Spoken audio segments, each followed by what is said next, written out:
স্বাগত জানাচ্ছি একাত্তর জার্নালের সঙ্গে আছি আমি মাহবুব হাসান। সংবাদ পর্যালোচনা ভিত্তিক নিয়মিত এই অনুষ্ঠানে আমরা খবরের নানান বিশ্লেষণ করি। পত্রপত্রিকায়, টেলিভিশন, ডিজিটাল মিডিয়া এবং নিউজ পোর্টালে যেসব খবর শিরোনাম হয়ে থাকে তা আমরা জানিয়ে দিই। সেই খবরের সঙ্গে যুক্ত মানুষদের আমরা সংযুক্ত করি আমাদের আলোচনার টেবিলে। আমাদের স্টুডিও এবং অনলাইনে সংযুক্ত থাকা অতিথিরা সেসব খবরের গভীরে ঢোকেন। আজ আমার সঙ্গে আছেন সিনিয়র সাংবাদিক জিয়াউল কবির সুমন। আপনাকে স্বাগত জানাচ্ছি একাত্তর। ধন্যবাদ আপনাকেও। দর্শক, বিভিন্ন সময় খবর পর্যালোচনায় আরও অতিথি পর্যায়ক্রমে আমাদের সঙ্গে যুক্ত হবেন, তখন তাদেরকে পরিচয় করিয়ে দেব। চলুন শুরুতেই কয়েকটি অনলাইন নিউজ পোর্টালের খবরের শিরোনাম দেখে আসি। শুরুতেই প্রথম আলো। রয়টার্সকে সাক্ষাৎকার, অপমানিত বোধ করছেন রাষ্ট্রপতি শাহাবুদ্দিন, নির্বাচনের পর পদত্যাগ করতে চান।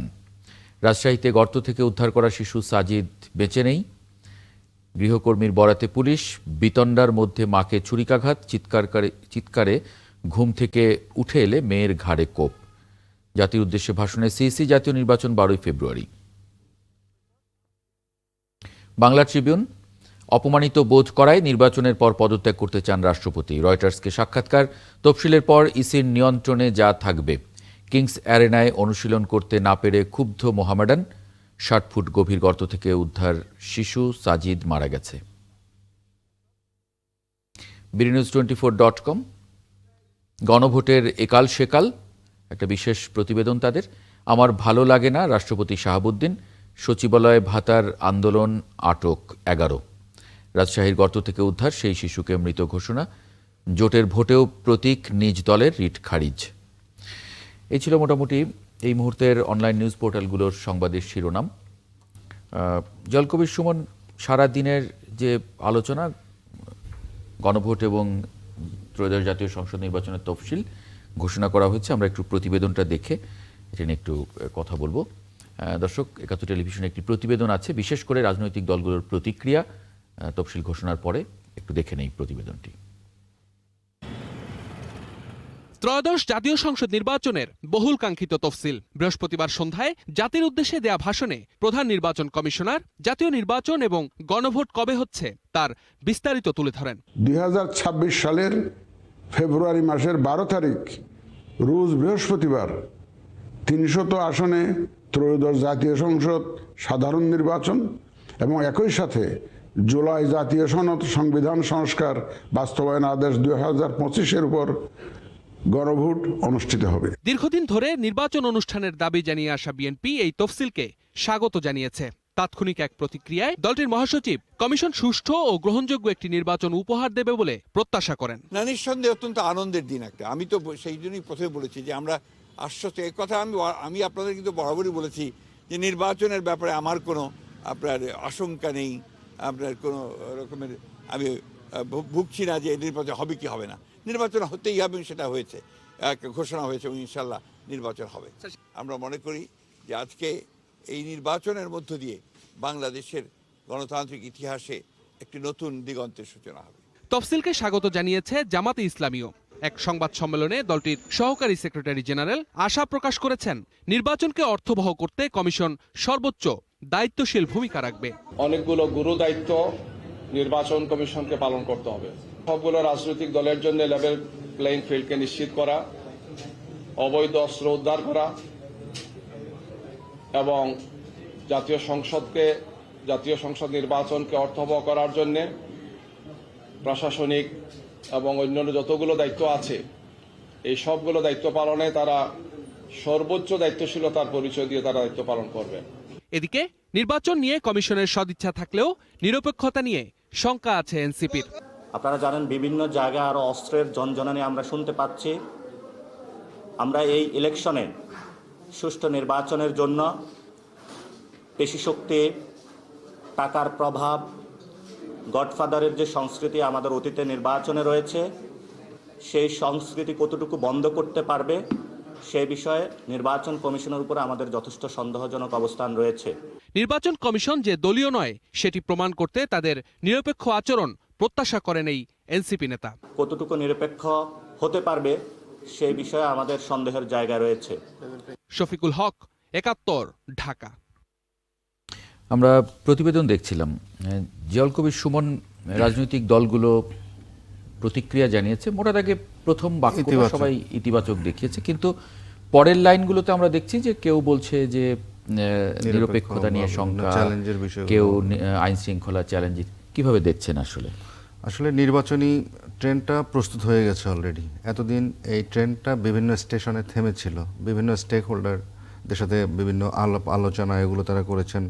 ফাইনালি প্রেসিডেন্ট, তারপরে প্রধান উপদেষ্টা, প্রধান বিচারপতি, যেসব স্টেক হোল্ডার, বিশেষ করে একটা জাতীয় নির্বাচন করতে গেলে যে বিষয়গুলো সামনে চলে আসে, সেই স্টেক হোল্ডারগুলোর সাথে তারা আলোচনা করেছেন এবং আলোচনার পর তারা এই ট্রেনটা মোটামুটি একদম রেডি, আমরা বলতে পারি যে তারা ওই ট্রেনটা এখন ছেড়ে যাবে। তো প্রথম যে চ্যালেঞ্জটা আসবে সেটা হচ্ছে এখানে 48 ঘন্টার মধ্যে, বিশেষ করে যারা আগাম প্রচারণা শুরু করেছেন এগুলো সরিয়ে ফেলার জন্য এটা একটা নিয়ম, বাধ্যবাধকতা, নির্দেশ দেওয়া হয়েছে। তো সেটা একটা, তাদেরকে এগুলো সরাতে হবে। তা আপনি জানেন যে ইতিমধ্যে মোটামুটি শহর এবং সব বিভাগীয় জেলা শহরগুলোতেও, যেহেতু এবারের ইলেকশনটা একটু ডিফারেন্ট হবে, যার ফলে পোস্টারও তারা ছাপাতে পারবে না। তো ইতিমধ্যে যারা আগাম পোস্টার ছেপে ফেলেছেন এবং বিভিন্ন জায়গায় এগুলো লাগিয়েছেন, তো সেগুলো এখন অপসারণ করতে হবে। এটা একটা বড় চ্যালেঞ্জ। তারপরে আপনার যেই রাজনৈতিক দলগুলো, যেটা আরও নির্বাচনী অনেক চ্যালেঞ্জে আসবে, বিশেষ করে এআইয়ের সমস্যাটা এখানে বেশি দেখা দিবে আমি যেটা মনে করি। কারণ প্রধান নির্বাচন কমিশনার তার বক্তব্য এআইটাকেই একটা গুরুত্বপূর্ণ একটা চ্যালেঞ্জ হিসেবে দেখছেন। কারণ এখানে আপনি জানেন যে একটা গুজব ছড়াতে কিন্তু খুব বেশি কিছু লাগে না। একটা এআই তৈরি করে সেটা একটা মিস ইনফরমেশন দিয়ে সেটাকে ছেড়ে দিলেই ইলেকশনের সময় কিন্তু নানান ধরনের অঘটন ঘটে যেতে পারে, যেটা ইলেকশন, সেই পার্টিকুলার জায়গায় ইলেকশন বন্ধের একটা কারণ হতে পারে। তো এইগুলো একটা চ্যালেঞ্জ হবে। তারপরে আইন শৃঙ্খলা, তারপরে কর্মকর্তা, এবং আপনি যেটা বলছিলেন যে এক এক রাজনৈতিক দল তারা ইতিবাচক বললেও তাদের আবার সেখানে সঙ্গে কিছু বিষয় তারা সংশয় তারা কিন্তু জুড়ে দিয়েছেন যে নিরপেক্ষ থাকবে কিনা। আবার অন্যরা বলছেন যে যারা যেই আপনার আইন শৃঙ্খলা বাহিনী যারা সদস্য রয়েছেন তারা নিরপেক্ষ থাকবেন কিনা, ইসি কর্মকর্তারা নিরপেক্ষ থাকবে কিনা, অবৈধ অস্ত্র, এই জাতীয় অনেকগুলো চ্যালেঞ্জ এখানে আছে। এবং সেগুলোই কিন্তু তারা ঘুরে ফিরে এগুলো বলে তারা তাদের দিক থেকে যেই প্রবলেমগুলো তারা ফেস করবেন বলে মনে করছেন সেগুলো কিন্তু তারা উল্লেখ করছেন। একটু অতিথিতে যদি যুক্ত করে নেই, আজিজুল বারী হেলাল কেন্দ্রীয় বিএনপির তথ্য বিষয়ক সম্পাদক এবং খুলনা 4-এর বিএনপি দলীয় প্রার্থী, মনোনয়ন প্রাপ্ত প্রার্থী। ফরিদুল হক যুগ্ম সদস্য সচিব, জাতীয় নাগরিক পার্টি এনসিপি, এবং তিনি খুলনা 2 আসনে এনসিপির হয়ে লড়বেন। আপনাদের স্বাগত জানাচ্ছি 71 জার্নালে। শুরুতে ফরিদুল হক, আপনার কাছে একটু জানতে চাই, আপনার দলের যে তাৎক্ষণিক প্রতিক্রিয়া তফসিল ঘোষণার পরে, সেখান থেকে নাসিরউদ্দিন পাটোয়ারি বলছিলেন যে নিরপেক্ষতা নিয়ে একটা শঙ্কা আপনাদের মধ্যে আছে। কি ধরনের শঙ্কাটা করছেন এবং এই শঙ্কাটা কেন আসছে? জি, ধন্যবাদ আপনাকে। সম্মানিত সহ-আলোচকবৃন্দ এবং যারা শুনছেন তাদেরকে শুভেচ্ছা জানাচ্ছি। আজকে তফসিল ঘোষণা হলো, এটা বেশ ইতিবাচক এবং ফেব্রুয়ারিতেই নির্বাচন হচ্ছে, সবার যেটা দাবি ছিল সেই অনুযায়ী নির্বাচন হচ্ছে, এটাও বেশ ভালো ব্যাপার। কিন্তু আমরা বারবার যেটা বলছিলাম, আমরা ওই তফসিলের আগে আমাদের কিছু ছিল যে পরিস্থিতিটাকে নিয়ন্ত্রণে কিংবা পরিস্থিতিটাকে নির্বাচনের মতো উপযোগী করে তারপরে তফসিলটা ঘোষণা করলে এটা ভালো হতো।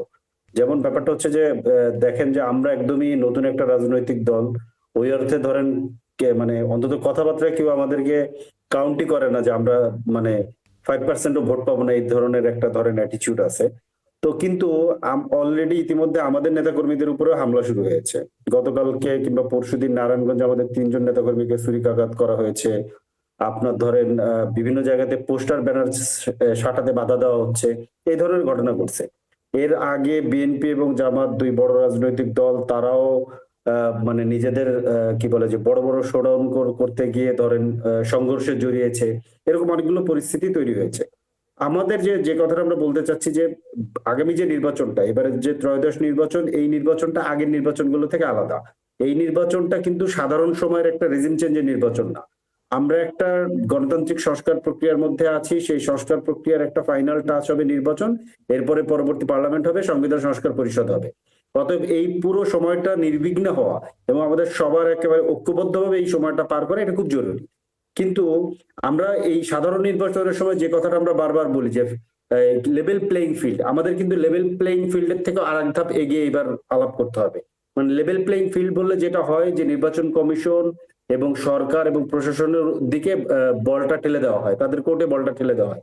কিন্তু এইবার পরিস্থিতিটা হচ্ছে যে আমরা জানি যে পরিস্থিতির মধ্য দিয়ে ধরেন এই সরকার ক্ষমতা নিয়েছে, তারা কতটুকু চালাতে পেরেছে, নির্বাচন কমিশনের কি অবস্থা, গত 3টা নির্বাচন হয়নি, বাংলাদেশের প্রশাসনের নির্বাচন করার কোনো অভিজ্ঞতা নেই, সব মিলে রাজনৈতিক দলগুলো সহ অন্যান্য স্টেক হোল্ডাররা তারা এগিয়ে এসে সরকার যদি একটা ক্যাটালিস্টের ভূমিকা পালন করতে পারে সবচেয়ে ভালো। এখানে আসলে ফেয়ার প্লে একটা রুল সেট করতে হবে যে আমরা নির্বাচনটা আমাদের সবার জন্য খুব জরুরি, নির্বাচনটা যদি কোনো কারণে সমস্যা হয় তাহলে আমরা সবাই আসলে বিপদে পড়বো। বাংলাদেশের ন্যাশনাল ইন্টারেস্ট এখন হচ্ছে একটা ভালো নির্বাচন হওয়া, নির্বাচনে আমাদের এই গণতান্ত্রিক যে যাত্রা সেটাকে সমুন্নত রাখা এবং উচ্চে যাওয়া। তো সেই জন্য আমাদের নিজেদের একটা ফেয়ার প্লে রুল সেট করা দরকার, সেইটা হলে লেভেল প্লেইং ফিল্ড অটোমেটিক হয়ে যাবে। মানে আমরা কিন্তু আজিজুল বাড়ি হেলাল, আপনি কি মনে করেন এই যে ফেয়ার প্লে রুল, এটা তো আসলে রাজনৈতিক দলগুলোকেই করতে হবে, কারণ রাজনৈতিক দলগুলো যদি ফেয়ার প্লে না করে তাহলে আসলে আপনি যাকে দিয়েই নির্বাচন করান সেই নির্বাচন কখনোই সুষ্ঠু হবে না। যদি প্লেয়াররা ফাউল খেলে সেখানে তো রেফারির কি করার থাকে, আসলে খুব বেশি কিছু করার থাকে না। জি ধন্যবাদ। দেখুন যে ফেয়ার প্লে রুল এটা তো সবারই মানতে হবে, এবং আমি মনে করি যে অনেক প্রতীক্ষা তর্ক বিতর্কের পরে যে নির্বাচনের তফসিল ঘোষণা হলো এবং 12ই ফেব্রুয়ারি যে নির্বাচনটা হচ্ছে এটা বাংলাদেশের গণ অভ্যুত্থানের জন্য একটা বিরাট বিজয় এবং গণতন্ত্রের জন্য একটা বিরাট বিজয়। আর এখন এই বিজয়কে সুসংহত করতে হলে আমরা যারা নির্বাচনে অংশগ্রহণ করছি রাজনৈতিক দলগুলো, এই দলগুলোকে সবাইকে আপনার নির্বাচনের যে নির্বাচন কমিশন কর্তৃক যে সমস্ত নিয়মকানুন আছে সেটা তো মানতেই হবে, এবং আমাদের আন্তরিকতা দেখাতে হবে এই নির্বাচনকে আপনার প্রশ্নবিদ্ধ না হতে হয় যেন, এবং নির্বাচনটা তো ফ্রি ফেয়ার করতেই হবে, এর সাথে অ্যাকসেপ্টেবল টু অল, মানে ডোমেস্টিক্যালি এবং অ্যাব্রোড দুই জায়গায় আমাদের এই নির্বাচনটাকে গ্রহণযোগ্য হতে হবে। এই হিসাবে আমি মনে করি আমরা বড় দল বিএনপি আমাদের ব্যাপক ভূমিকা পালন করতে হবে। যে নির্বাচনে যদি বিএনপির কোনো একটা কেন্দ্রে দেখা যাচ্ছে যে বিএনপির ভোটের সংখ্যা 10,000, সেখানে অন্য একটি প্রার্থীর ভোটের সংখ্যা 1,000, আমাদের নিশ্চয়তা দিতে হবে এবং সেই ব্যবস্থা করতে হবে যাতে এই 10,000 ভোটের প্রাবল্যে 1,000 লোক যেন ভোট দিতে পারে এবং তারা তাদের পছন্দের ব্যক্তিকে ভোট দিতে পারে। এবং এইটা যদি নিশ্চিত করতে পারি তাহলে সবচেয়ে বেশি লাভবান হবে কিন্তু বিএনপি, কারণ বিএনপি বাংলাদেশের বড় দল এবং এই নির্বাচনে এই গণ অভ্যুত্থানে চেতনাকে ধারণ করে যদি গণ অভ্যুত্থানকে আমাকে সার্থক করতে হয় তাহলে বিএনপিকেই সবচেয়ে বেশি ভূমিকা পালন করতে হবে। যে আমরা এবং আমরা সেইভাবে কাজ করছি কিন্তু যে সবাই মিলে আপনার সুষ্ঠুভাবে নির্বাচনটা করতে পারি, কারণ নির্বাচন যখনই গ্রহণযোগ্য হবে, যখনই সুষ্ঠু এবং আপনার অ্যাকসেপ্টেবল হবে, তখন কিন্তু বিএনপিরই লাভ, অর্থাৎ বাংলাদেশেরই লাভ। সুতরাং মানে শুধু বিএনপির না, সব দলেরই লাভ, কারণ একটা ভালো নির্বাচনে জিতে আসা সেটা মানে মানুষের কাছে সেটার অ্যাকসেপ্টেন্স অনেক বাড়ে। আমার আরেকটি প্রশ্ন থাকবে আপনাদের সবার কাছে, বিশেষ করে যে জাতীয় নির্বাচনের সঙ্গে সঙ্গে আরেকটা গুরুত্বপূর্ণ নির্বাচন হচ্ছে গণভোট। আমরা দেখছি যে বিভিন্ন জায়গায় জাতীয় নির্বাচনের নানান প্রচারণা, এরই মধ্যে পোস্টার, এমনকি শোডাউন, কারা কোথায়, গণমাধ্যমগুলোও সেদিকে ঝুঁকেছে, কে কোথায় নির্বাচন করছে, কার সঙ্গে কার জোট হচ্ছে ইত্যাদি, খুব স্বাভাবিক সেদিকেই যাবে। কিন্তু তার পাশাপাশি গণভোটের সেই প্রচারণাটা একটু আড়ালে পড়ে যাচ্ছে কিনা, এই পর্যায়ে দেখে নেব একাত্তর টেলিভিশনের সর্বশেষ সংবাদ শিরোনাম। ত্রয়োদশ জাতীয় সংসদ নির্বাচন এবং গণভোটের তফসিল ঘোষণা, 12ই ফেব্রুয়ারি ভোট, 22 জানুয়ারি থেকে 10 ফেব্রুয়ারি পর্যন্ত প্রচার। তফসিল ঘোষণার মধ্য দিয়ে নতুন অধ্যায়ে প্রবেশ করল বাংলাদেশ, বললেন মির্জা ফখরুল। স্বাগত জানালো অন্য রাজনৈতিক দলগুলো। 3 উপদেষ্টাকে আসিফ ও মাহফুজের দপ্তর বন্টন, তথ্যে রিজওয়ানা, যুব ও ক্রীড়া আসিফ নজরুল এবং স্থানীয় সরকার পেলেন আদিলুর। সামনের নির্বাচন সহজ নয়, এখনই সতর্ক না হলে দেশের অস্তিত্ব ও সার্বভৌমত্ব হুমকিতে পড়বে, মন্তব্য তারেক রহমানের। রাজশাহীর তানোরে গর্ত থেকে উদ্ধারের পরও বাঁচানো গেল না শিশু সাজিদকে, ফায়ার সার্ভিস অভিযানে ছিল 32 ঘণ্টা।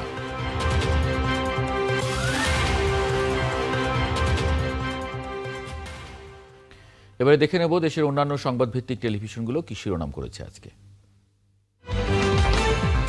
12 ফেব্রুয়ারি ত্রয়োদশ জাতীয় সংসদ নির্বাচন, একই দিনে গণভোট। আয়োজন সফল করতে দেশবাসীর সহায়তা চাইলেন সিইসি।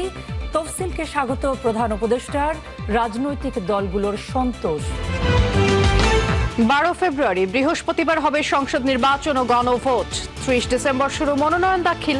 সবাইকে আচরণবিধি মেনে সহযোগিতার আহ্বান ইসির। তফসিল সন্তুষ্ট বিএনপি, স্বাগত জানিয়েছে জামায়াত এনসিপিও। উন্মোচিত হবে নতুন দিগন্ত, আশা নেতাদের।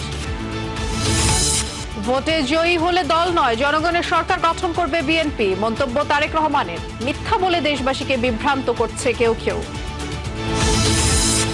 আসিফ মাহফুজকে উপদেষ্টা পরিষদের আনুষ্ঠানিক বিদায়। ছেড়ে যাওয়া মন্ত্রণালয়গুলোর দায়িত্ব পুনর্বন্টন করবেন ডক্টর মোহাম্মদ ইউনূস।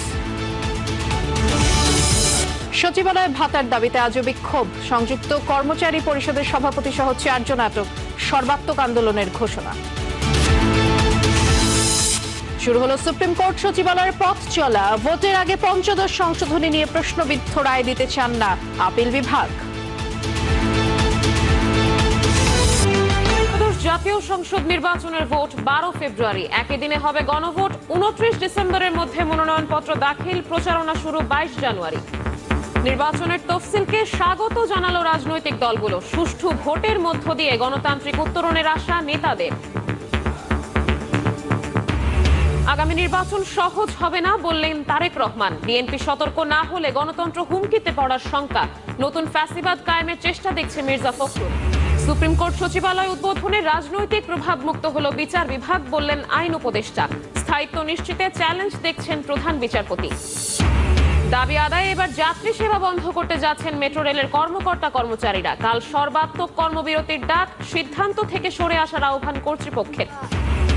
42 ফুট গর্ত করেও মেলেনি শিশু সাজিদের সন্ধান। এখনো আটকা গভীর নলকূপের পাইপে। উদ্ধারে ফায়ার সার্ভিস ও সেনাবাহিনী। সন্তানের অপেক্ষায় মা বাবা। আমরা শিরোনামগুলো দেখে নিলাম। দেশের সংবাদ ভিত্তিক টেলিভিশনগুলো বেশিরভাগই একই ধরনের শিরোনাম করেছে। আমরা আরও দুজন অতিথিকে যদি একটু যুক্ত করে নিই। ব্যারিস্টার ডক্টর নাজিব মোমেন, আইনজীবী, সুপ্রিম কোর্ট এবং পাবনা 1 আসনে জামায়াতে ইসলামীর মনোনীত প্রার্থী। রাশেদ খান, সাধারণ সম্পাদক, গণ অধিকার পরিষদ, ঝিনাইদহ 2 আসনের গণ অধিকার পরিষদের প্রার্থী। আপনাদের স্বাগত জানাচ্ছি 71 জানালে। বাকি দুজন অতিথি তো আমার পুরনো আছে, আগে তাদেরকে যুক্ত করে নিয়েছি। রাশেদ খান, আমরা যেটি নিয়ে আলোচনা করছিলাম মূলত জাতীয় নির্বাচনের তফসিল ঘোষণা এবং বিশেষ করে গণভোট। বিরতির আগে আমরা এই প্রশ্নটি রেখে গিয়েছিলাম, আপনাকে দিয়ে যদি একটু শুরু করি। আমরা দেখছি যে প্রার্থীরা, বিভিন্ন দলগুলো প্রার্থীর মনোনয়ন দেয়া থেকে শুরু করে নানান জায়গায় তাদের প্রচারণা শুরু করেছেন। অনেক জায়গায় ব্যানার, ফেস্টুন ভোটারদের কাছে যাচ্ছেন, নিজের অবস্থান বোঝানোর চেষ্টা করছেন দলের ভেতরে, এমনকি সাধারণ মানুষের মধ্যেও। কিন্তু সঙ্গে আরেকটা গুরুত্বপূর্ণ নির্বাচন গণভোট। এই গণভোটের বিষয়ে আমরা খুব বেশি প্রচারণা দেখছি না। সেই জায়গা থেকে আসলে আপনি কি দেখেন? ধন্যবাদ সবাইকে, শুভেচ্ছা। আমি ঝিনাইদহ 2 আসন থেকে নির্বাচন করার জন্য প্রস্তুতি গ্রহণ করছি। এই লক্ষ্যে এলাকায় সমাবেশ করছি, গণসংযোগ করছি, মানুষের কাছে যাচ্ছি। আমার কাছে যেটি মনে হচ্ছে, দেখেন, সরকার কিন্তু নির্বাচনের পরিবেশ তৈরি করার জন্য শুরু থেকেই মনোযোগ দিতে পারত, কিন্তু সরকার সেদিকে আসলে মনোযোগ দেয়নি। যে কারণে আমার কাছে সবসময় মনে হয়েছে যে রাজনৈতিক সংস্কৃতির কোনো পরিবর্তন হয়নি এবং নির্বাচনী পরিবেশ তৈরি করার দিকে সরকার মনোনিবেশ করেনি। আজকে তফসিল ঘোষণা করা হয়েছে এবং সেই তফসিলকে আমরা সবাই স্বাগত জানিয়েছি। কিন্তু অন্তর্বর্তীকালীন সরকার কিন্তু জাতির কাছে যে কমিটমেন্ট রেখেছিল সেটি হলো ইতিহাসের সেরা নির্বাচন। এখন ইতিহাসের সেরা নির্বাচন করতে হলে এই নির্বাচন কমিশনকে ইতিহাসের সেরা নির্বাচনী পরিবেশ তৈরি করতে হবে। কিন্তু সেদিকে আসলে সরকার বা নির্বাচন কমিশন কতটুকু আসলে মনোনিবেশ করতে পারবে সেটি নিয়ে আসলে সন্দেহ, সংশয় রয়েছে। নির্দিষ্ট করে বলেন, মানে কোন জায়গায় আপনি আসলে কমতি দেখেন, মানে কোথায় নির্বাচন কমিশনের ঘাটতি আছে? না, নির্বাচন কমিশনে যারা আছে তাদের উপর আমাদের আস্থার জায়গাটা রয়েছে, কিন্তু তারা তো সবেমাত্র দায়িত্ব পেল, মানে নির্বাচনী পরিবেশ তৈরি করার জন্য যে ধরনের দায়িত্ব, সেটা তারা তফসিল ঘোষণার পরে সমস্ত প্রশাসন তাদের অধীনে চলে যাবে এবং সরকার তাদেরকে সহযোগিতা করবে। তবে সব থেকে বড় যে সংকট সেটি হলো যে আসলে আমাদের দলগুলোর মধ্যে, প্রার্থীদের মধ্যে আমরা লক্ষ্য করছি যে সাংঘর্ষিক অবস্থা আছে এবং আমাদের বক্তব্য, বিবৃতি সেটাও কিন্তু এক ধরনের ঘৃণামূলক। মনে হচ্ছে যে আমরা কেউ আসলে গণঅভ্যুত্থানের শক্তি না, আমরা সবাই আসলে শত্রু এবং আমরা একসাথে যে লড়াই করেছি সেটি আমরা ভুলে গিয়েছি। না, তাহলে তো এটি তো রাজনৈতিক দলগুলোর সমস্যা, মানে এখানে সরকারের কি করার আছে?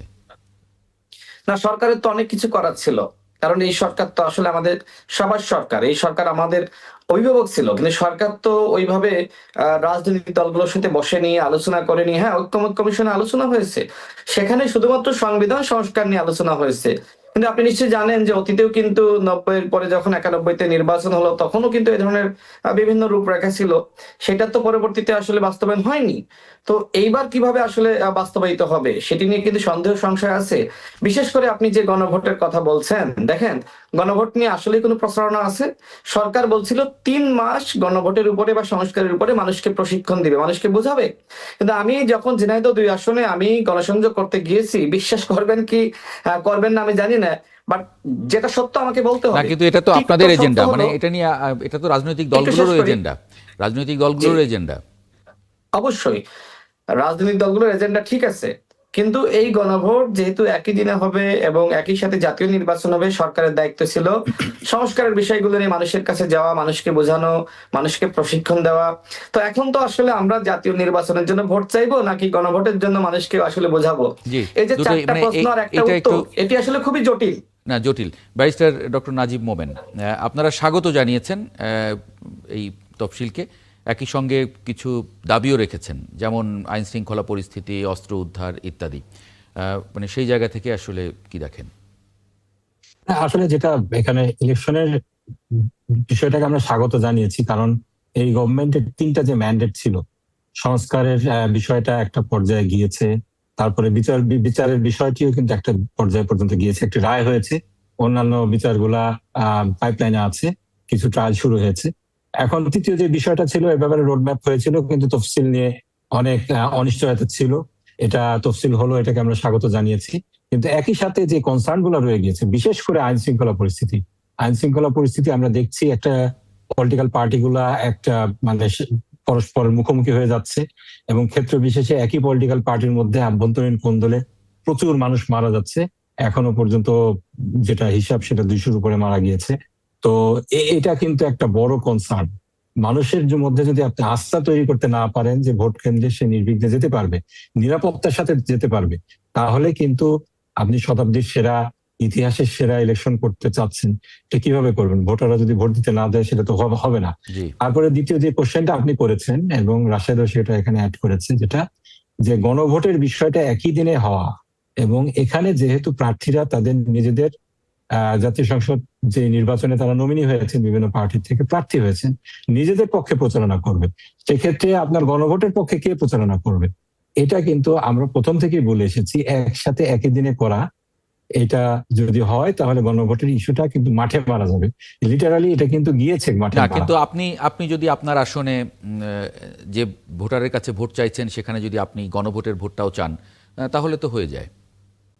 আমি তো চাইলাম, কিন্তু এটা প্র্যাকটিক্যালিটি কতটুকু সেটা দেখেন। আমাকে তো আমার ব্যাপারেও আমার যে নিজের বিষয়টা রয়েছে সেটা দিয়ে আনতে হবে। তারপরে আপনার ভোটের মাঠে যখন 2টা প্রার্থী মুখোমুখি অবস্থানে থাকে, প্রচারণা তুঙ্গে ওঠে, সেখানে অন্য কিছু এখানে বিবেচনায় আনার তো কতটুকু সুযোগ আছে, এটা তো দেখতে হবে আপনাকে, প্র্যাকটিক্যালিটিটা দেখতে হবে সেটা। এবং তার উপরে যেটা আপনার এই যে গণভোটের বিষয়টা, এটা একটু কমপ্লেক্স ইস্যু। এবার এই আপনার 91 সালে আমাদের যে লাস্ট গণভোটটা হয়েছে সেটা সিম্পল ইস্যু ছিল। নিশ্চয়ই এটার কোনো উপায় চান না। আজিজুল বাড়ি হেলাল, কোনো মানে এই প্রসঙ্গে আসলে গণভোটটা আসলে এখন ভোটারের ইস্যু হয়ে গেছে। ভোটারের প্রার্থীরা তো নিজেদের ভোটেই চাইবেন প্রাথমিকভাবে, এরপরে তারা সেটা পরে গণভোট নিয়ে কথা বলতে পারেন। মানে গণভোটটা সেকেন্ডারি ইস্যু হয়ে গেছে। হেলাল ভাই, যে আমার বক্তব্য হলো যে আমরা যারা প্রার্থী হয়েছি, আমরা আমাদের দলের পক্ষে বা নিজের পক্ষে যেভাবে ভোট চাইছি, গণভোটের বিষয়ে আমাদের বক্তব্য রাখা উচিত এবং আমরা আমি ব্যক্তিগতভাবে রাখছি যে যেহেতু গণভোটে হা প্রস্তাবের পক্ষে গণ অভ্যুত্থানের শক্তিগুলো ঐক্যমত হয়েছে, সুতরাং আমরা যদি আমাদের বক্তৃতায়, আমাদের বিবৃতিতে, আমরা যখন গণসংযোগ যাই, তখন যদি আমরা বলতে পারি যে গণভোটের পক্ষে 2-4 লাইন কথা বলতে পারি। সরকারের উচিত ছিল যে এই ব্যাপারে একটা ক্যাম্পেইন চালানো, সরকার সেটা চালায়নি। কিন্তু আমরা যারা গণ অভ্যুত্থানের শক্তি, আমরা যারা প্রার্থী হয়েছি, আমরা কিন্তু এই কাজটা করতে পারি। যেহেতু 2টো ব্যালট দেওয়া হবে, ভোটারদের বললেই হচ্ছে 2টো ব্যালট, একটা হলো আপনার পার্লামেন্টারির জন্য, নির্বাচনের জন্য কাকে আপনি নির্বাচিত করছেন, আরেকটি হলো আপনি সংস্কারের বিষয়ে যে সংস্কার করতে হবে এই ব্যাপারে হা এবং না। সংস্কার করতে হবে এই ব্যাপারে জনগণ সবাই ঐক্যবদ্ধ এবং রাজনৈতিক দলও ঐক্যবদ্ধ। সুতরাং আমাদের বক্তৃতায়, বিবৃতিতে এটা বললে কিন্তু গণভোটের ইস্যুটা পরিষ্কার হয়ে যায়। তবে সরকার থেকে ক্যাম্পেইন চালানোটা খুবই প্রয়োজন। না, এটা সরকার তো বলেছে এটা সরকার চালাবে। আমরা আরেকটু অপেক্ষা করে দেখি। ফরিদুল হক। জি, আমরা যে আলোচনায় আছি, এটা আপনি আসলে গণভোটের ব্যাপারটা যেটা, সেটা হচ্ছে যে আমরা একদম মানে কি বলে যে বেশ আগে থেকে এই বিষয়ে আমাদের প্রস্তুতি আছে কিংবা ছিল। আমরা যে কারণে ধরেন ওই ধরনের কোনো জোটে যাওয়ার ব্যাপারে আমাদের মধ্যে প্রবল আপত্তি ছিল, এবং আমরা নির্বাচনী কার্যক্রম যে পরে শুরু করা আমাদের মানে সংসদ নির্বাচনী কার্যক্রম, সেটাও কিন্তু একটা কারণ হচ্ছে জুলাই চার্টার ঠিক হওয়া, জুলাই চার্টারের মধ্য দিয়ে আমরা প্রপার ওয়েতে মানে জুলাই চার্টারকে বাস্তবায়ন করতে পারতেছি কিনা সেটার পেছনে ধরেন লেগে থাকা। মানে আমরা তো আসলে এই সংস্কার প্রক্রিয়া, পুরো সংস্কার এবং বিচার প্রক্রিয়ায় এনসিপি একটা ভ্যানগার্ডের ভূমিকা পালন করেছে এবং সামনেও করবে, এটা আমাদের জায়গা। তো সেই জায়গাতে আমরা যেটা পরিষ্কারভাবে আমরা অলরেডি ঘোষণা দিয়েছি, আমাদের আহ্বায়ক গতকালকে ঘোষণা দিয়েছেন যে আমরা গণভোটের পক্ষেই প্রধানত এবং সংস্কারের পক্ষেই প্রধানত আমরা প্রচারণা চালাবো। অন্য দলগুলো কিংবা সরকার কি করবে না করবে সেগুলো নিয়ে আমরা মানে এত ভাবছি না, আমরা এটার পক্ষেই চালাবো। মানে এটা কি প্রার্থী যিনি থাকবেন তিনি চালাবেন, নাকি তার টিম চালাবে, নাকি দলীয়ভাবে আলাদা টিম থাকবে? দলীয়ভাবে এবং প্রার্থী বোথ হয়ে, দলীয়ভাবে এবং প্রার্থী বোথ হয়ে আমরা গণভোটের পক্ষেই প্রচারণ। ধরেন আমরা প্রত্যেকটা জায়গাতে যে ভোটারদেরকে, এটাই আমি নিজে একজন প্রার্থী, আমি প্রত্যেকটা জায়গাতে যে ভোটারদেরকে এটা বলবো যে ভাই আপনি শাপলাকলিতে ভোট দেন বা না দেন, আপনি অবশ্যই গণভোটে হা ভোট দিবেন এবং ভোট কেন্দ্রে যাবেন। আমাদেরকে ভোট কেন্দ্রে গিয়ে এই যে জুলাই সনদ এটা বাস্তবায়ন করে আমাদেরকে পরবর্তী গণতান্ত্রিক বাংলাদেশে ঢুকতে আপনাদের সহযোগিতা প্রয়োজন, আপনাদের অংশগ্রহণ প্রয়োজন। তো এইটা আমাদের জন্য প্রধান জায়গা। এইভাবে আমরা আসলে আমাদের ক্যাম্পেইনটা সাজাবো, এটাই আমাদের পরিকল্পনা। এবং এতে করে আমরা মনে করি যে আমরা এখনো খুবই দারুণভাবে আশাবাদী। আমি মনে করি যে 60 থেকে 70% মানে ভোট কাস্ট হবে গণভোটে, এবং এর একেবারে আমি আশা করি যে 99%ই আপনার ধরেন হা ভোট হবে, এটা আমি খুবই আশাবাদী। না, প্রথমত এখন যেহেতু ট্রেন্ডটা ছেড়ে গেছে, এখন প্রার্থীরা শুরুতে তারা যে প্রচারণাটা করবেন এটা কিন্তু নিজের জন্য করবেন। এরপরে গিয়ে তারা যদি অ্যাডিশনাল সময় পান, সেটা দলগতভাবে হোক, ব্যক্তিগতভাবে হোক, ওনাদের বক্তব্য সেটা এসেছে। এবং সরকারিভাবে যদি টেলিভিশন বা যে প্রাইভেট টেলিভিশন চ্যানেলগুলোকেও যদি দায়িত্ব দেওয়া হয়, বা তাদেরকেও যদি নির্দিষ্ট ফিলার টিলার এগুলো দিয়ে জনগণকে অ্যাওয়ার করা হয়, তাহলে হয়তো গণভোটের বিষয়টা আরেকটু গুরুত্ব পাবে আমি মনে করি আর কি। জি, আমরা যদি আরেকটি খবরে একটু নজর দিই, যে আচরণবিধি আগামীকাল থেকে প্রতিটি উপজেলায় অন্তত 2জন নির্বাহী ম্যাজিস্ট্রেট নিয়োগের সিদ্ধান্ত হয়েছে। আচরণবিধি এর মধ্যেই আমরা দেখছি যে তফসিল ঘোষণার আগে অনেকে ভোট চাইছেন, কারণ যেহেতু এবার একটু আগে প্রার্থীতা ঘোষণা করেছে দলগুলো। এটা তো আসলে আচরণবিধির লঙ্ঘন কিনা সুমন ভাই? কারণ আমরা তো জানি যে 22 তারিখ থেকে প্রচারণা চালাতে হবে, আগে যে প্রচারণা চালিয়ে ফেললেন অনেকে। আগাম চালাতে পারে বোধহয়, কিন্তু এখন তফসিল ঘোষণার পরে এখন আর পারবেন না। এখন ওই যে ফাইনাল যে আপনার প্রতীক বরাদ্দ হবে 22 তারিখে, এরপর থেকে পারবেন, 18 দিন পাবেন ওনারা। জি, রাশেদ খান, এখন যারা এই যে প্রচারণা চালিয়ে যাচ্ছেন বা চালাচ্ছেন বিভিন্ন জায়গায়, কারণ সবাই কোথায় কে মানে এখন কিন্তু ওনারা একটা ফরম্যাটে ঢুকে গেছেন, হ্যাঁ, নিয়ম শৃঙ্খলার মধ্যে। হ্যাঁ, মানে এখন প্রার্থীরও শৃঙ্খলার বিষয় দেখবেন, ইলেকশন কমিশন দলগতভাবে দেখবেন, তারপর আদার্স সবকিছু কিন্তু তারা কিন্তু মনিটরিং করবেন। তো এখন একটা শৃঙ্খলার মধ্যে চলে আসছে বলে আমি মনে করি। জি, রাশেদ খান। জি, আমি যেটি বলবো দেখেন, যদি কেউ আসলে নির্বাচনী প্রচারণার যে নিয়ম নীতি রয়েছে সেটি ভায়োলেট না করে, সেক্ষেত্রে আগে থেকে তো আমাদের ধারাবাহিক কর্মসূচি, গণসংযোগ করা, মানুষের কাছে যাওয়া বা পথসভা করা, মানুষকে সাথে নিয়ে এই যে সংস্কারের আলাপগুলো করা, এগুলোতে অন্যায় তো কিছু নাই। আচরণবিধি বা আইন এটা তো আসলে মানুষের জন্য। তো সেক্ষেত্রে প্রত্যেকটা দল এই সময়টা কি আসলে তাহলে বসে থাকবে প্রার্থীরা? তাদের কোনো কাজ করতে হবে না? নির্বাচনী ব্যাপার স্যাপার তো বিশাল একটি যজ্ঞের ব্যাপার। তো আমার কাছে মনে হয় যে আমরা যে কাজগুলো ধারাবাহিকভাবে করছিলাম, মানুষের কাছে যাওয়া, মানুষের সাথে কথা বলা, প্রোগ্রাম করা, মিছিল করা, এগুলো তো আমরা করতেই পারি। যেমন আজকে তফসিল ঘোষণার পরে আনন্দ মিছিল করলো, তো আমরা তো তফসিল ঘোষণার পরে আমরাও তো আনন্দ সমাবেশ করতে পারি। আমরা নির্বাচনী আমেজ তৈরি করার জন্য আমরাও তো মিছিল করতে পারি, তাই না? এটা তো আসলে নির্বাচনের আচরণবিধি লঙ্ঘন করবে না। প্লাস এই যে গণভোটের ব্যাপারে মানুষকে সচেতন করা, মানুষের কাছে যাওয়া, মানুষকে বোঝানো, এই কাজগুলো করা যায়। তবে আমার কাছে যেটি মনে হয় যে এখন আসলে আমাদের সবার দায়িত্ব নির্বাচন, মানে এটা কি ভোট চাওয়া যায়? মানে এখন মানে এই যে নির্বাচনে যে আচরণবিধিতে যে সময় বেঁধে দেওয়া হয়েছে আজকে তফসিলের পরে, এখন কি ভোট চাওয়া যাবে? ভোট কেন চাওয়া যাবে না? মানে প্রত্যেকটা না, কিন্তু ব্যারিস্টার নাজিব মোমেন বলছেন যে না, চাওয়া যাবে না। এটা তো সুস্পষ্ট বলা হয়েছে 3 সপ্তাহ আগে এবং 3 দিন আগে সম্ভবত ওই সময়ের মধ্যে আপনি চাইতে পারবেন না। তফসিল ঘোষণার পরের থেকে আপনি কিংবা আপনার পক্ষে কেউ ভোট চাইতে পারবে না। এটা আসলে মানে কতটুকু প্র্যাকটিক্যাল এটা দেখতে হবে। যে আপনি গতকাল পর্যন্ত আপনার পোস্টার ছিল, গতকাল পর্যন্ত আপনার ফেস্টুন ছিল, শুধু এটাতে আমি লাগিয়েছি কিংবা আমার দলের লোক লাগিয়েছেন সেটা না, সাধারণ জনগণ অনেক ক্ষেত্রে অনেকে ব্যক্তিগত উদ্যোগে লাগিয়েছেন। এখন আমি এবং আমার পার্টি যেটা লাগাইছে আমি সেগুলো রিমুভ করে ফেললাম, কিন্তু সাধারণ জনগণ কোথায় কোন জায়গায় অস্পারাগায় লাগিয়ে রেখেছে এটা আমি কিভাবে রিমুভ করব? আর রাশেদ যেটা বললেন যে এই আজকের থেকে 22 তারিখ পর্যন্ত আমরা কি বসে থাকবো নাকি?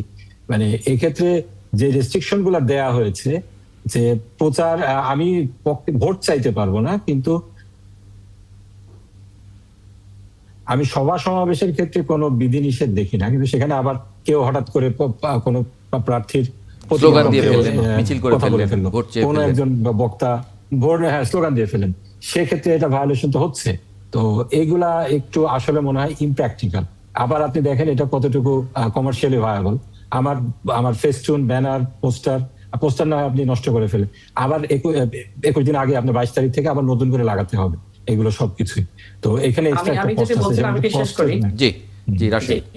আমার কাছে মনে হয় ঠিক আছে, ভোট যদি না চাওয়া যায়, না চাইলাম, কিন্তু ব্যক্তি হিসেবে মানুষের কাছে যাওয়া, মানুষের সাথে কথা বলা, গণসংযোগ করা বা মানুষকে সংস্কারের কথাগুলো বলা, বোঝানো, গণভোটের বিষয়ে কথা বলা।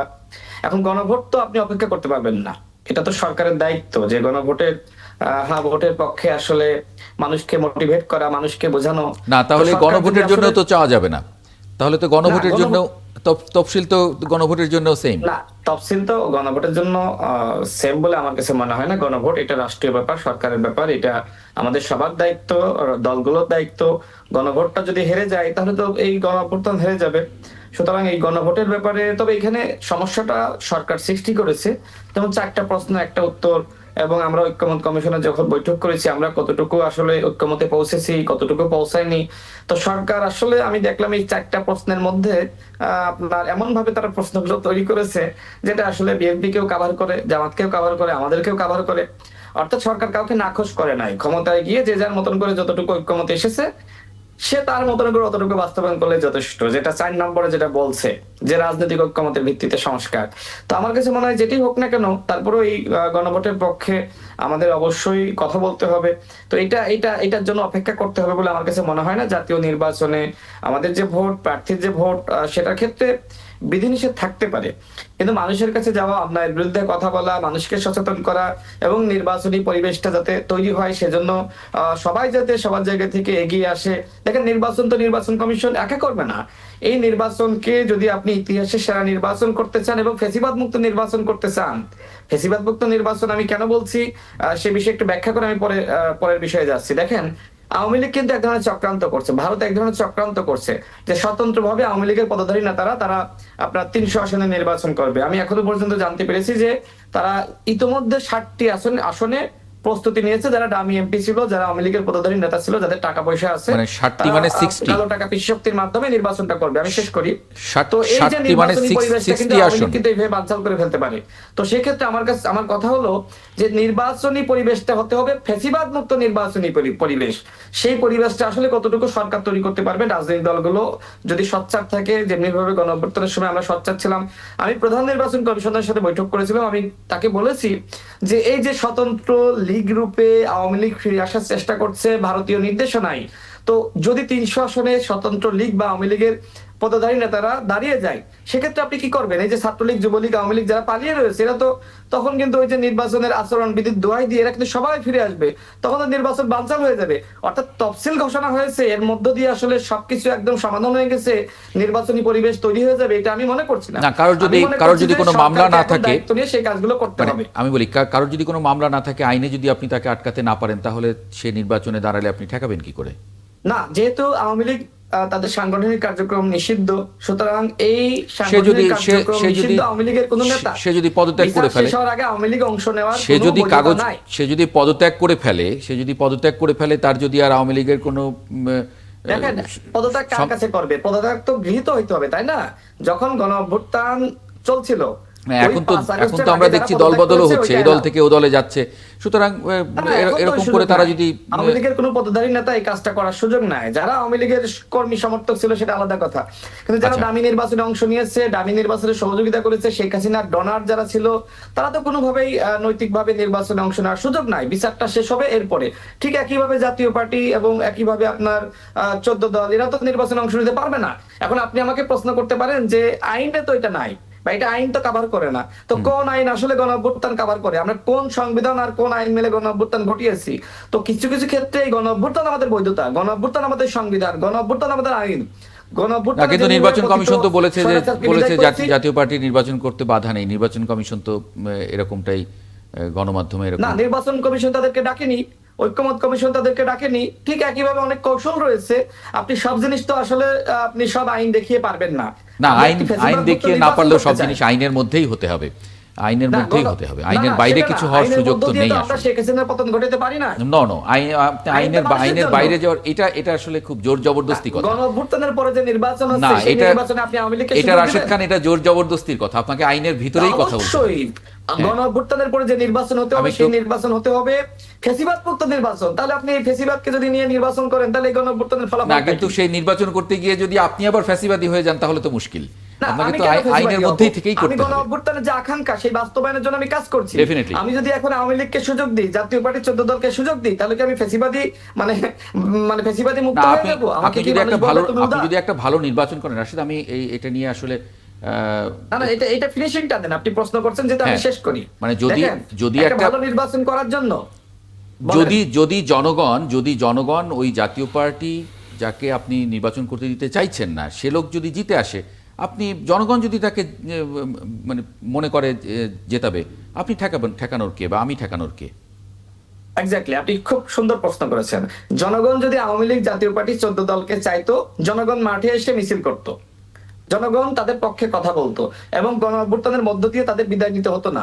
এদেশের আমি মনে করি 90% মানুষ রাজপথে নেমে এসেছিল। তাহলে তার কোনো ভয় নেই, জনগণ তাকে প্রত্যাখ্যান করে দিবে, জনগণ তাকে খুব বাজেভাবে প্রত্যাখ্যান করে দিবে। তাহলে তো আর আমাদের সেটা নিয়ে ডিবেট করার দরকার নেই। জনগণ এমন ভাবে তাদের প্রত্যাখ্যান করবে যে তাদের মুখ দেখানোর জায়গা থাকবে না। জি, এখানে কিছু বিষয় আছে। একটা মিনিট বলি, আমি একটু ফরিদুল হকের কাছ থেকে তারপরে একটু আসি। আমি একটু ফরিদুল হকের কাছে একটু আসি। শেষ করার পরে বলেন। আমি একটু অনেক সময় সেই কথা বলেন, আমি অনেককে নিয়ে কি আপনি সংস্কারের আলাপগুলো ঐক্যমত কমিশনে করতে পারতেন? না, আমি নিয়ে আপনি আমি একটু ফরিদুল হকের কাছে সংলাপ করলো, সেটা করতে পারতো। অর্থাৎ আগামী নির্বাচন অবশ্যই ফ্যাসিবাদ মুক্ত নির্বাচন হতে হবে, এর কোনো বিকল্প নাই। অন্যথায় আওয়ামী লীগ নির্বাচনের নামে মাঠে নেমে নির্বাচন বানচাল করে দিবে, আর 11 ডেকে আনবে, এবং শেখ হাসিনাকে বলছে না, শেখ হাসিনা বীরের বেশে আসবে ফিরে বাংলাদেশে, এটি তো আমরা মানব না। ফরিদুল হক, জি শুনতে পাচ্ছি। জি, মানে এই যে নির্বাচনী পরিবেশ, নির্বাচনে মানে রাশেদ যেটি বলছিলেন যে আমি আমি রাশেদ খানের কথাকে কন্টিনিউ করতে চাই, সেটা হচ্ছে আমরা ইতিমধ্যে আমাদের যে ট্রাইব্যুনাল শেখ হাসিনাকে ফাঁসির আদেশ দিয়েছে। ধরে নেন তর্কের খাতিরে শেখ হাসিনার বিভিন্ন জরিপে বিভিন্ন রকম আসতেছে, এখন বিভিন্ন রকম সহজীকরণ করা হচ্ছে, হ্যাঁ আপনার ধরেন নর্মালাইজেশন করা হচ্ছে হাসিনা, আওয়ামী লীগ এবং তাদের দোসরদেরকে। ধরে নেন কোন একটা জরিপে দেখা গেল যে বাংলাদেশের ধরেন 30% মানুষ শেখ হাসিনাকে প্রধানমন্ত্রী চায়, তাহলে কি আপনি একজন খুনের আসামি, অভিযুক্ত যে কনভিক্টেড হয়েছে, যার ফাঁসির আদেশ দেওয়া হয়েছে, তাকে আপনি নির্বাচন করতে দিবেন? না, আইনেই তো তিনি করতে পারবেন না, কিন্তু আইনি তাকে পারমিট করবে না, আইনি তাকে পারমিট করবে না। না, আইনের পারমিট, আইন তো হচ্ছে রাজনৈতিক ইচ্ছা কিংবা অভিপ্রায়ের বহিঃপ্রকাশ। আইন নাই মানে আইন বানানো যাবে না, ব্যাপারটা তা না। আচ্ছা, তাহলে যদি আমি একটা উদাহরণ দেই, এনসিপি ভাই, বাংলাদেশের গণতন্ত্রকে ধ্বংস করে ফেলা হয়েছিল, বাংলাদেশের 3টা নির্বাচন ধ্বংস করে ফেলা হয়েছে, এখানে গুম খুন করা হয়েছে, লুটপাট করা হয়েছে, সেটা নিয়ে কোনো দ্বিমত নাই, কিন্তু ফরিদুল হক জাতীয় পার্টির একজন পদত্যাগ করা নেতা, তাকে কিন্তু তারেক আদেল, তাকে কিন্তু এনসিপি নমিনেশন দিয়েছে। না, এটা দিলে এনসিপি এটা বাতিল করবে, এনসিপি যদি এনসিপি বাতিল করবে। কিন্তু প্রশ্ন এখানে না, প্রশ্ন হচ্ছে যে আপনি এই যে আপনারা যে সময় কথা বলতেছেন, এই যে নরমালাইজ করার কথা, ঠিক আছে, যে আইনে নাই আইন তৈরি করতে হবে, খুব সিম্পল। এক্স্যাক্টলি, আইন তৈরি করতে হবে। আমি একটু ব্যারিস্টার নাজিব মোমেন একটু যুক্ত, আমি একটু আলোচনা যদি সবাইকে একটু যুক্ত না করলে একটু ইয়ে হবে। আমি একটু বলি, সেটা হলো আপনার যেটা আপনি বলছেন নরমালাইজেশন, এটা তো কোনোভাবে হবে না। আপনার একটা পলিটিক্যাল পার্টি তারা একেবারে প্রকাশ্য দিবালোকে 2000 ছাত্র জনতাকে গুলি করে হত্যা করেছে, এইটা নিয়ে বিচার চলমান। সেক্ষেত্রে সেই দলের সাথে অ্যাফিলিয়েটেড কোন ব্যক্তি, আপনি দেখেন এরকম আচরণ যারা করেছে, জার্মানির কথা বলেন আপনি, সেই হিটলারের দল নাৎসি পার্টি, সেই নাৎসি পার্টির কোন সদস্যকে আপনার কোনোভাবে কি কোনোদিন ইলেকশন করতে দেওয়া হবে? কোনোদিন দেওয়া হবে না। সেই নাৎসি থেকে যদি বলে আমি পদত্যাগ করছি, নিও নাৎসি পার্টি হয়েছে, তাদেরকে কি ইলেকশন করতে দিচ্ছে নাকি? দিচ্ছে না তো। তো আপনার বাংলাদেশে যেটা হয়েছে গত বছরের জুলাই আগস্টে, এটা তো আনপ্রেসিডেন্টেড, নিজের জনগণের উপরে এইভাবে গুলি চালানো, এইভাবে হত্যা করা। আর আমরা 1 বছরের মধ্যে বলছি সে যদি পদত্যাগ করে তাকে ইলেকশন করতে দিতে হবে, এটা তো অ্যাবসার্ড। এখন কথা হলো এটাকে আইনের ফ্রেমের মধ্যে কেন আনা হলো না? আপনার এখানে বলবো সরকারের একটা ব্যর্থতা রয়েছে। গত বছর যখন আন্দোলন হলো, আওয়ামী লীগকে একটা মানুষকে সান্ত্বনা দেওয়ার জন্য এমন ভাবে দেওয়া হলো যে বিচার না হওয়া পর্যন্ত আওয়ামী লীগের সকল কর্মকাণ্ড নিষিদ্ধ। যখন ঐক্যমত্য কমিশনের কথা হচ্ছিল, তখন এই আইন তৈরি করার প্রসঙ্গ কি আসেনি? ঐক্যমত্য কমিশনে যেটা হয়েছে সেটা তো রেটিফাই করে, এটা তো আপনার আইন হিসেবে চলে আসবে আপনার জুলাইয়ের সনদ বাস্তবায়নের পরে। আমরা তো এখানে কোনো লিগাল ফ্রেমওয়ার্ক নাই। আপনি দেখেন এখানে কি লিগাল ফ্রেমওয়ার্ক আছে আসলে? আপনার তো এখন যে আমরা যে কনস্টিটিউশন, তাহলে তো একটা অধ্যাদেশ দিয়ে একটা আইনের এক্স্যাক্টলি, এই জন্য আমরা বলেছিলাম যদি গণভোটটা আগে হয়ে যেত, জুলাইয়ের সনদটা বাস্তবায়িত হয়ে যেত, তারপরে যদি ইলেকশন হতো তাহলে এটা একটা গণভিত্তি থাকতো। কিন্তু আমরা তো এখন একটা শূন্যের উপর ইয়ে করছি, ইলেকশন করছি। এক্ষেত্রে পাবলিকের যেই পারসেপশন, এটাকে তো আপনাকে অনার করতেই হবে। আপনি দেখেন আমরা ইলেকশনে বলছি, গত 3 ইলেকশনে যারা প্রিজাইডিং অফিসারের দায়িত্ব পালন করেছে, আমি ইলেকশন, রাতের ভোটের ইলেকশনে, তাদেরকে আমি ইলেকশন পরিচালনা করতে দিচ্ছি না। এখন গত ইলেকশনে যারা পার্টিসিপেট করেছে, পলিটিক্যাল পার্টি কার্যক্রমে অংশগ্রহণ করেছে, তাদেরকে পদত্যাগ করলে আপনি করতে দিবেন, ইলেকশনও করতে দিবেন? এটা তো অ্যাবসার্ড, এটা হয় না। তারা যেটা করেছে গত 3টি ইলেকশনে আমাদের বাংলাদেশকে একেবারে শেষ করে দিয়েছে, ডেমোক্রেটিক প্রত্যেকটা ইনস্টিটিউশনকে ধ্বংস করে দিয়েছে। এইরকম একটা পার্টি আপনার পরবর্তীতে শুধুমাত্র পাবলিক করার জন্য তাদের 10% ভোট আছে, 20% ভোট আছে। জার্মানিতে আপনার কি বলে নাৎসিদের 30%-এর উপরে ভোট আছে, তাদের রাইজ অফ এক্সট্রিমিজম সেখানে হচ্ছে। কিন্তু এই আলোচনাটা একটু আরেকটু টেনে নিতে চাই আমি, তখন আজুল বাড়ি হেলালের বক্তব্য জানবো। কথা বলতে গেলে আপনারা যে নিয়ে যান, 1 মিনিটও কথা বলতে দেন না। আমি বিরতি নিয়ে আপনার কাছে আমি কিন্তু হেলাল ভাইকে এখনো সময় দেইনি। আমরা যে আলোচনায় ছিলাম, ফরিদুল হক আপনাকেই আমি সময় দেই একটু। আজুল বাড়ি হেলাল, আপনাকে একটু অপেক্ষায় রাখছি। ফরিদুল হক কি যুক্ত আছেন আমাদের সঙ্গে? ফরিদুল হক বোধহয় যুক্ত নেই। জি, আজুল বাড়ি হেলাল, আমরা যে আলোচনায় ছিলাম, আসলে না করার কারণেই নানান ধরনের কথা এই প্রসঙ্গে আসছে, অথচ আইনটা করার সুযোগ ছিল। কি দেখেন আপনি? আপনি বলছেন যে আওয়ামী লীগ এবং জাতীয় পার্টি মানে ফ্যাসিবাদের দোসররা নির্বাচন করতে পারবে কি পারবে না এই বিষয়ে আইনের কথা বলছেন। আওয়ামী লীগের বিষয়ে তো স্পষ্টভাবে বলা হয়েছে যে তাদের লাস্ট ভার্ডিক্ট বা বিচার শেষ না হওয়া পর্যন্ত তাদের অ্যাক্টিভিটিস বন্ধ। সুতরাং যে সমস্ত আওয়ামী লীগের নেতা কর্মী তারা আপনার গণহত্যার সাথে, অত্যাচার নির্যাতনের সাথে জড়িত এবং আওয়ামী লীগের বিভিন্ন পদে রয়েছে, তাদের নির্বাচন করার সুযোগ তো এমনিতেই নেই, যে আমার আইন অনুযায়ী নেই।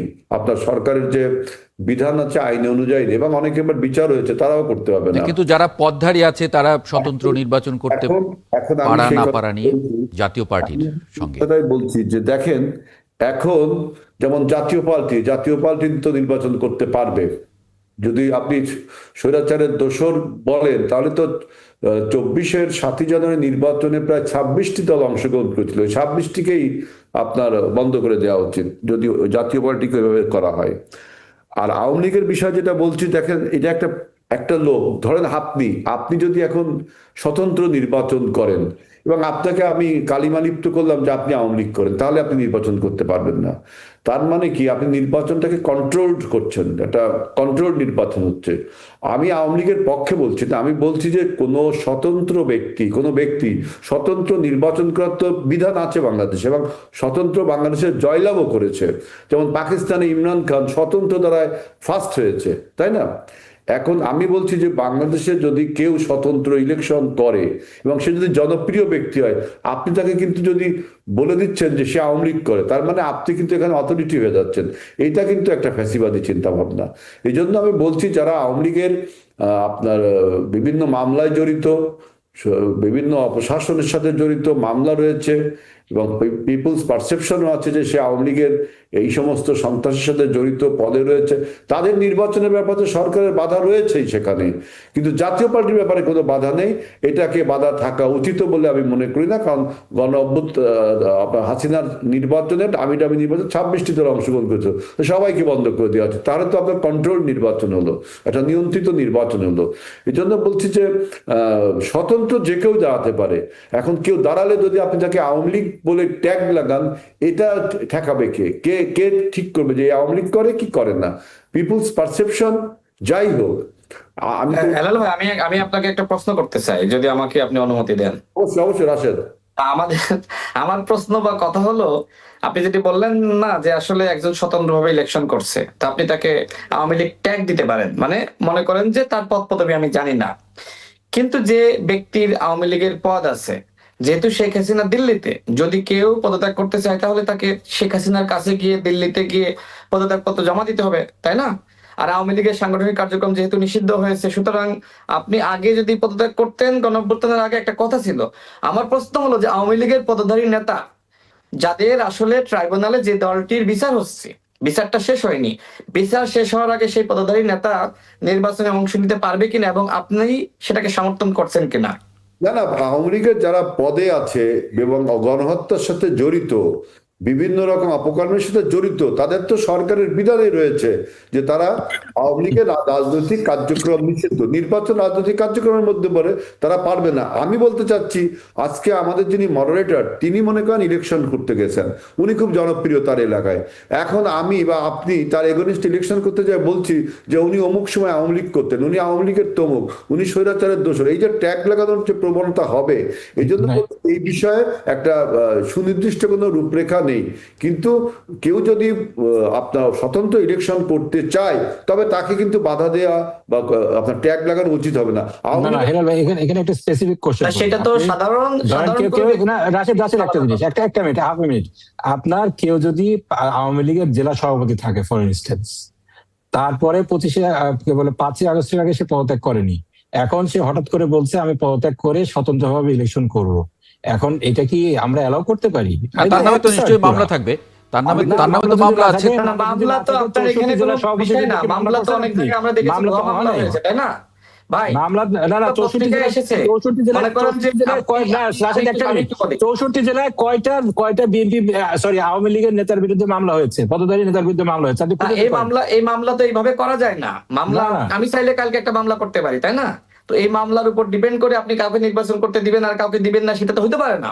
আমার কথা হলো, যেহেতু আওয়ামী লীগের সাংগঠনিক কার্যক্রম নিষিদ্ধ হয়েছে এবং আমাদের এই আন্তর্জাতিক অপরাধ ট্রাইব্যুনালে আওয়ামী লীগের দল হিসেবে বিচার শুরু হয়েছে, বিচার শেষ হওয়ার আগে তো কোনোভাবে আওয়ামী লীগের পদধারী নেতা যদি নির্বাচনে অংশ নেয়, তাহলে ফেসিবাদকে তো আমরা আশকারা দিচ্ছি। আর আপনি যদি ফেসিবাদকে আশকারা দিবেন, তাহলে ঐক্যমত কমিশনে ফেসিবাদকে কেন ডাকলেন না? কেন জাতীয় পার্টিকে ডাকলেন না? নির্বাচন কমিশন সংলাপ করলো, সেখানে কেন ডাকলো না? তার মানে আমরা মেনে নিয়েছি যে গণঅভ্যুত্থানের পক্ষের শক্তি যারা এই গণঅভ্যুত্থান ঘটিয়েছে, তারা ছাড়া ওই পরাজিত শক্তি কোনোভাবে নির্বাচনে আসার সুযোগ নাই, জনগণ মানবে না। প্রধান নির্বাচন কমিশনারের সাথে আমার বৈঠক হয়েছে, আমি সেই বিষয়টা একটু বলি। তিনি আমাকে, আমি যখন প্রশ্ন করলাম যে আওয়ামী লীগের পদধারী নেতারা তো ভারতের রড নির্দেশনায় এই নির্বাচনে স্বতন্ত্রভাবে অংশ নেওয়ার চেষ্টা করছে, তিনি বিস্ময় প্রকাশ করলেন এবং আমাকে বললেন যে একজন আওয়ামী লীগের নেতা নির্বাচন করবে, জনগণ মানবে? জনগণই তো তাকে প্রতিহত করবে, যেভাবে গণঅভ্যুত্থানে ঘটেছে। তার মানে কি? তার মানে এই গণঅভ্যুত্থান আমাদেরকে ম্যান্ডেট দিয়েছে আওয়ামী লীগের নেতাকে প্রতিহত করা, এবং আমরা প্রস্তুত রয়েছি। কোনো আওয়ামী লীগের পদধারী নেতা নির্বাচনে অংশ নিতে পারবে না। এবং জাতীয় পার্টি কিভাবে সম্ভব? এই যে আওয়ামী লীগের সমস্ত উপকর্মের দোসর জাতীয় পার্টির 14 দল, মনে করেন যে আপনি উপস্থাপক, আপনাকে 5 জন মিলে খুন করলো, কথার কথা, একজন আপনার গলায় ছুরি চালিয়েছে, 4 জন আপনার হাত ধরেছে, পা ধরেছে, কেউ মাথা ধরেছে। তো ঠিক আওয়ামী লীগ গণতন্ত্রের গলায় ছুরি চালিয়েছে, বাকিরা দোসর হিসেবে হাত ধরেছে, পা ধরেছে। সুতরাং আওয়ামী লীগ কে এবং জাতীয় পার্টি 14 দল এরা সমান অপরাধী, এদেরকে নির্বাচনে অংশ নিতে দেওয়ার কোনো সুযোগ নাই। এবং এরা যদি অংশ নিতে যায়, জনগণের ধুলাই খাবে। আমার কথা স্পষ্ট, জনগণের ধুলাই খাবে। আমার মনে হয় পরিষ্কার এই আলোচনাটা মনে হয় একটু সুমন ভাইয়ের কাছে দেওয়া ভালো, কারণ আমি মানে উদাহরণ হিসেবে আপনি আমাকে যে উদাহরণটা দিয়েছেন, আমি আসলে খুবই না, এখানে এখন যেহেতু নির্বাচন কমিশনের হাতেই সব চলে গেছে, আর এদিকে আওয়ামী লীগের বিরুদ্ধে যে মামলা বিচার কার্য চলমান রয়েছে, তো আমার এবং গণ অভ্যুত্থানের যারা সোলজাররা আছেন, যারা স্টেক হোল্ডার, তাতে সাধারণভাবে আওয়ামী লীগের এবারে নির্বাচনে অংশগ্রহণ করার তো সুযোগ নাই। এখন পরবর্তী কি হয় সেটা তো আইনের মাধ্যমে বা বিচারের মাধ্যমে সেটা স্পষ্ট হবে। আর কেউ যদি যেটা বলছেন যে স্বতন্ত্রভাবে ইলেকশনের কথা অন্য দলের, সেটা যার যার এলাকার জনগণের যে পারসেপশন, সেটা বা বডি ল্যাঙ্গুয়েজ বা সবকিছু মিলে তারাই তাৎক্ষণিকভাবে সেটা উত্তর দেবে। এক্স্যাক্টলি, মানে রাশিদ খান যেটা খুব উল্লেখ করলেন যে সেটা তারাই নির্ধারণ করবে যে তাকে তিনি ইলেকশন করতে পারবেন কিনা। ওইখানে যদি কেউ তাৎক্ষণিকভাবে মনে করে যে ওই লোকটা জনপ্রিয়, ওকে যদি ট্যাগ লাগানো যায় আওয়ামী লীগ বা অন্য কিছুর, তাহলে সে না নির্বাচনতে বাদ পড়বে, আমার জয়ের পথ। এটা তো আসলে নিয়ম হলো না। না ভাই, হেলাল ভাই, ত্যাগের বিষয় তো না, আপনার তো এটা তো রেকর্ডে থাকতে হবে। সে আওয়ামী লীগের সভাপতি ছিল, সে এখন বললেই তো হলো না যে সে পদত্যাগ করছে। আপনার ত্যাগের বিষয়, আমি তো আওয়ামী লীগের বিষয় হলো ত্যাগের বিষয় হলো কেউ কোনোদিন আওয়ামী লীগ করেনি, তাকে জোর করে আওয়ামী লীগ বলছেন। আমি কিন্তু আওয়ামী লীগের পদত্যাগের কথা বলছি না, আমি বলছি এনিওয়ান, যে এই যে আমাদের যে মডারেটর, ইনিও যদি তিনি যদি জনপ্রিয় হন। এটাকে আমরা সমর্থন করি, আপনার এই কথাকে, আপনার কথাকে আমি সমর্থন করছি। সাধারণ মানুষ করতে চাইলে করবে। শেখ হাসিনার এই দামি নির্বাচনে টাকা দিয়েছে, শেখ হাসিনার ফ্যাসিবাদ কায়েমে পৃষ্ঠপোষকতা করেছে যাদেরকে আমরা চিনি, সেই চিহ্নিত ব্যবসায়ী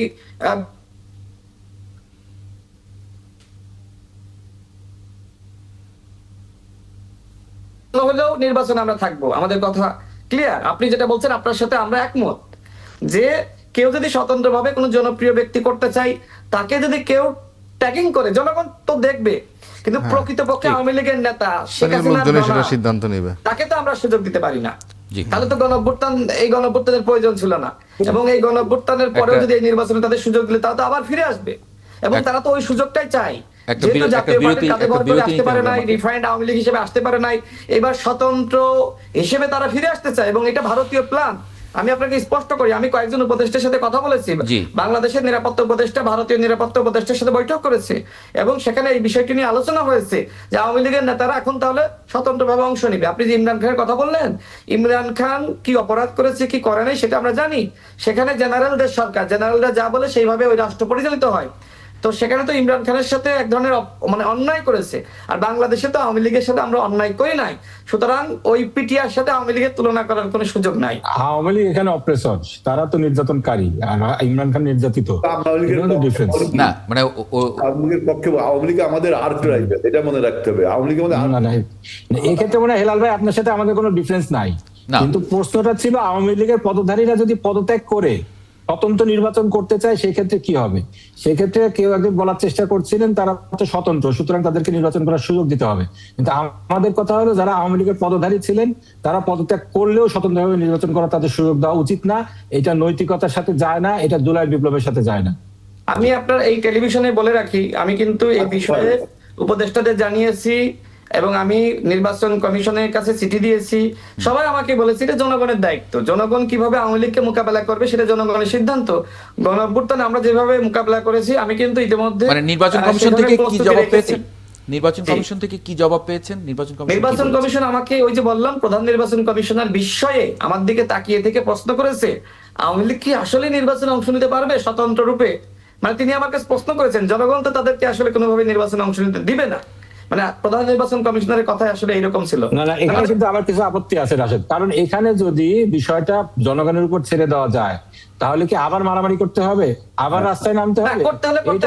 আইন করে বন্ধ করা না, নির্বাচন কমিশন বা সরকার যে মারামারি করলে তো তখন নির্বাচন বাধাগ্রস্ত হবে, নির্বাচন প্রশ্নবিদ্ধ হয়ে যাবে।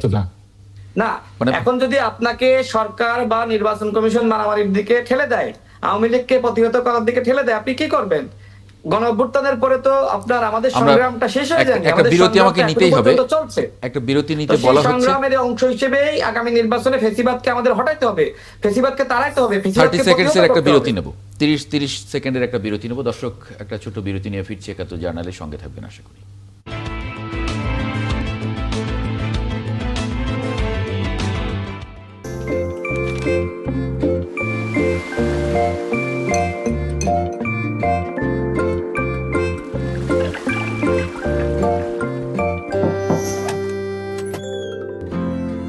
জীবন অবাক না করলে কে করবে? 28% মিল্ক ফ্যাটের অবাক করার সাথে ফ্রেশ মিল্ক পাউডার। জীবন অবাক করুক প্রতিদিন।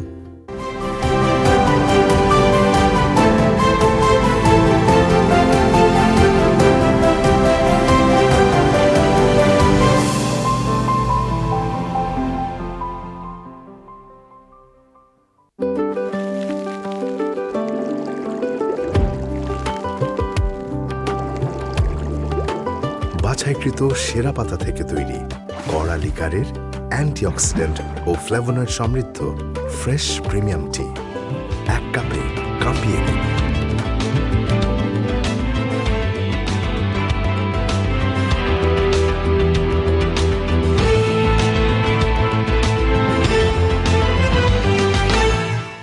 বিরতির পরে আরেকবার স্বাগত জানাচ্ছি ৭১ জার্নালে। জিয়াউল কবির সুমন, আমরা যে আলোচনাটা করছিলাম, আমরা ৩ দল, ইনফ্যাক্ট ৪ দলেরই আমরা নেতাদের বক্তব্য শুনছিলাম। সেখানে একটা বিষয় খুবই পরিষ্কার স্পষ্ট, যে এখনও আসলে কিছু শঙ্কা সংশয়, যেগুলো আসলে নির্বাচন কমিশন পরিষ্কার করেনি, সরকারও পরিষ্কার করেনি, অনেক কিছুই সামনের জন্য রেখে দিয়েছে।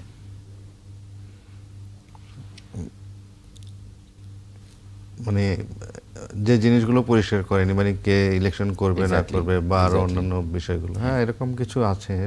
সবকিছুই তো আর এখনই আসলে সবকিছু কিন্তু মানে মুখ দিয়ে বুঝিয়ে বলার মতো কিছু না। অনেক কিছু থাকে তাৎক্ষণিক সিদ্ধান্ত নিতে হয়, সেটা পরিবেশ পরিস্থিতি সব কিছু আপনাকে চিন্তা করতে, আপনাকে তখন দায়িত্ব নিতে, আপনাকে তখন একটা কিছু যে উদ্যোগ নেয়ার, সেটা আপনাকে পরিবেশেই বলে দিবে যে কি করতে হবে।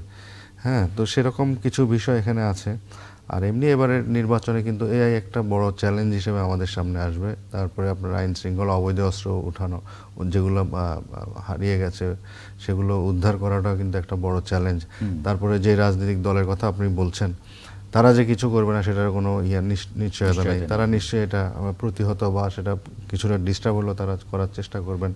তো এরকম কিছু মানে যে কথাটা বললেন যে হিডেন কিছু ব্যাপার স্যাপার রয়ে গেছে, এগুলো মাথায় নিয়েই কিন্তু সামনে নির্বাচনের দিন পর্যন্ত যারা প্রার্থী আছেন, রাজনৈতিক দল, আইন শৃঙ্খলা বাহিনী, নির্বাচন কমিশন সবাইকে কিন্তু এসব বিষয়ে সব বিষয়ে চোখ কান খোলা রেখে তাদেরকে যেই গণতন্ত্রের যে অভিযাত্রা সেদিকে কিন্তু তাদেরকে পথ চলতে হবে এবং এর যদি কোনো ব্যত্যয় ঘটে তাহলে কিন্তু এটার মাসুল বা ক্ষতি সবাইকেই কিন্তু এটা পোহাতে হবে।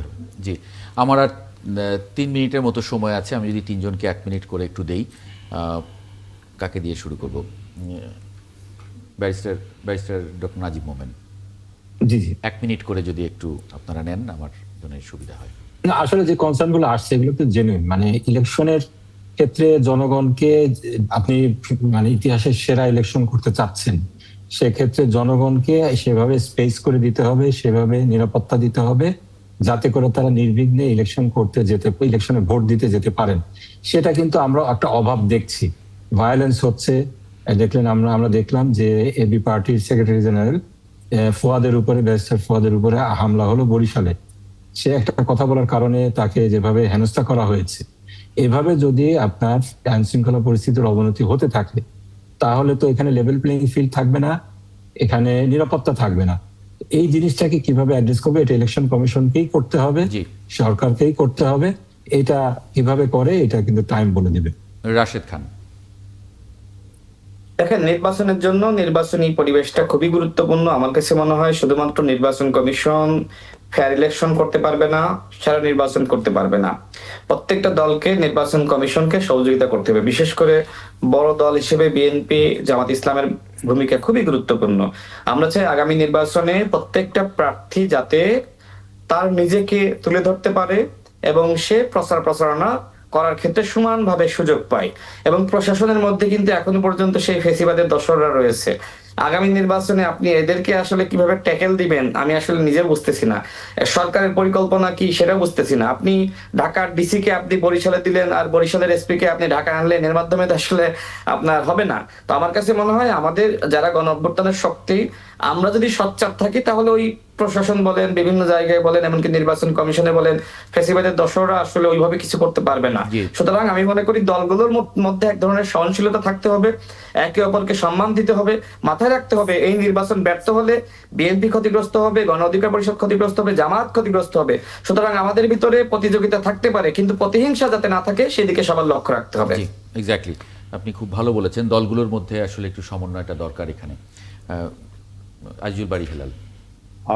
আমি রাশেদের কথাটাকে কন্টিনিউ করতে চাই যে আমাদের দলগুলোর বেশি আন্তরিক হতে হবে, যে আমাদের এই নির্বাচন যদি ব্যর্থ হয়ে যায় তাহলে আমরা সবাই ব্যর্থ হলাম, বাংলাদেশ ব্যর্থ হয়ে যায়। কিন্তু আমার একটা কোশ্চেন, যদি কোনো নির্বাচনকে আপনারা নিয়ন্ত্রণাধীন করেন, অর্থাৎ কন্ট্রোলড নির্বাচন, যে নিয়ন্ত্রিত নির্বাচন, ওপেন টু অল না, মানে তাহলে সেটাকে অ্যাকসেপ্টেবল টু অল হবে?